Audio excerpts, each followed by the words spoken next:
Hello hi नमस्ते स्वागत छ हाम्रो पूर्वेली किचनमा। आज म आएको छु तपाईँहरूको माझमा फिङ्सा तरकारीको रेसिपी लिएर आएको छु। 3 हप्ता पछाडि खानाको रेसिपी लिएर आएको छु। अब सुरु गरौँ है त। ल अब चाहिँ तावा बसाइदिउँ है त। तावा बसाएको साथसाथै अलिकति तेललाई पनि लगाइदिने। तेल चाहिँ किन कम्ती हालिदिएको मैले, किन मासु चाहिँ अलिकति मोटो रहेछ त्यही कारण।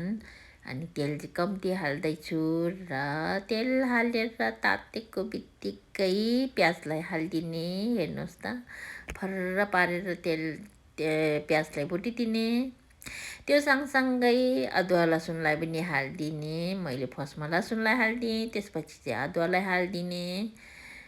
अनि फेरि लटपट पारिदिने एकचोटि। त्यो सँगसँगै मासुलाई पनि हालेर मजाले झैँ पारिदिने। त्यो मासु चाहिँ धोएको हुनाले चाहिँ पानी आउँछ, त्यही कारण मजाले पानी सुकिन्जेलसम्म चाहिँ भुट्ने है त। अब स्वादअनुसारको नुन पनि हालिदिएँ।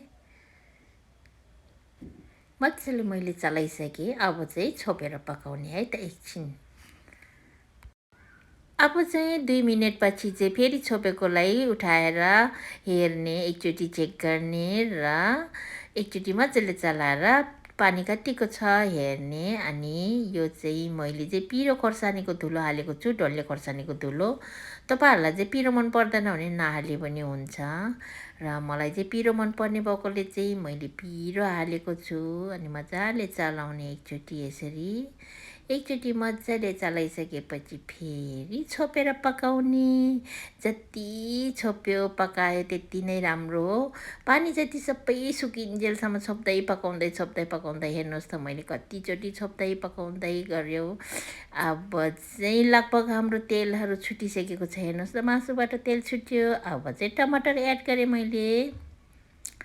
टमाटर एड गरेपछि फेरि मजाले चलाएर चाहिँ छोपेर फेरि पकाएँ। फेरि 1-2 मिनट पकाएर फेरि छोप्दै एकदमै त्यो पेसन लिएर चाहिँ तरकारी पकायो भने चाहिँ तरकारीको स्वाद एकदमै मिठो हुन्छ। अब तपाईँहरूले चाहिँ देखिरहनु भएको छ कतिचोटि छोपेको, कतिचोटि चलाएको भन्ने सोच्नुहुन्छ होला। जति राम्रो पकायो त्यति मिठो हुन्छ तरकारी चाहिँ। सरी, मेरो जिब्रो पनि लटपटिँदैछ तरकारी देखेर होला सायद। अनि अब चाहिँ मैले फिङ हालिसकेको छु है। यो चाहिँ यसलाई राइस नुडल पनि भन्छ, तर यो राइस नुडल चाहिँ होइन। यो चाहिँ सकरखण्डको नुडल्स चाहिँ हो र यो चाहिँ एकदमै राम्रो हुन्छ, हेल्दी हो। यो चाहिँ तरकारी खानलाई एकदम मिठो हुन्छ। अब चाहिँ म चाहिँ यो माथि पानी हालिदिन्छु, आफूलाई चाहिने जति पानी चाहिँ टन्न हालेर मजाले पकाउने। फिङ चाहिँ काँचो हो, अघि पानीमा भिजाएको मात्रै। अब चाहिँ सोया सस पनि हालिदिउँ है त। सोया सस हालेर चाहिँ एकचोटि सरर चलाइदिने अनि चाहिँ छोपेर पकाउने।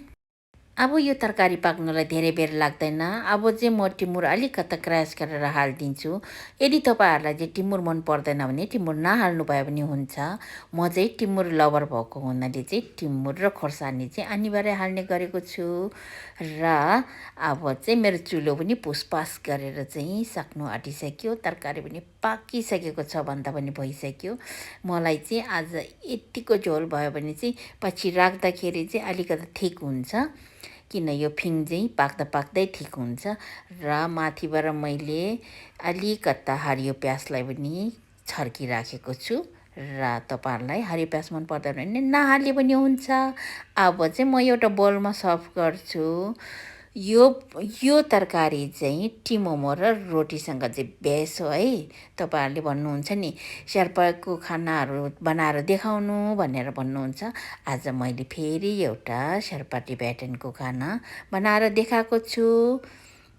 यदि मेरो भिडियोलाई राम्रो लाग्यो भने लाइक, सेयर, कमेन्ट, सब्सक्राइब गर्नु चाहिँ नभुल्नुहोला। बाई, फेरि अर्को भिडियोमा भेटौँला।